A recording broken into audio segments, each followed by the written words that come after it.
Comezou en 2010, remata en 2013 e ten como objetivo dotarse nos bares. Hoxe pola tarde tiña lugar en Carballedo unha charla sobre os perigos de internet para os nenos. Todos sabemos que a rede é unha fonte inesgotable de información, pero tamén compre saber dos seus perigos. Os nenos son tal vez os máis desprotexidos, xa que hoxe case todos teñen un ordenador ao seu alcance, polo que é ben que os pais saiban como protexelos dos perigos máis frecuentes.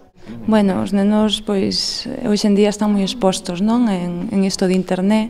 Hai perigos como, pois, poden acceder a sitios nos que se faga, pois, apoloxía da bulimia, de drogas, etcétera. Poden estar, pois, ao mellor en contacto con pederastas sin eles darse conta, etcétera. Teñen moito acceso a determinados contidos como violencia e moitas veces, pois, non é que eles o busquen, senón que lle aparecen. Non aparecen ao mellor buscando calquera outra información, pois pode aparecer calquera destes perigos. Por iso que internet convértese nun arma de dobre fío. Tanto pode resolver calquera dúbida ao instante como nos podemos ver inmersos en calquer perigo. Por iso que non está de máis saber cales son as ferramentas que temos nas nosas mans para impedir que pasen estas cousas, que ás veces poden chegar a ser moi graves. Un remedio no que os pais tamén deben de actuar. Aí entra, pois, o papel dos pais. Non, a educación, que os pais estén con eles desde que eles comezan a ter as primeiras experiencias con isto de internet.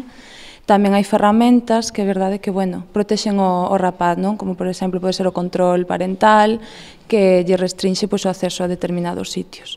Pero, bueno, máis non controlar por parte dos pais, senón aconsellalos e estar con eles mentras navegan, sobre todo, pois, en idades de 10 a 12 anos ou así, cando empezan nisto de internet. O sea que non se debe navegar solos, non? Non, navegar solos non. Pois xa saben, o primeiro paso non deixen os nenos sós diante dun ordenador navegando pola rede. Nas redes sociais hai millóns de persoas, moitos rapaces teñen o seu perfil e o seu book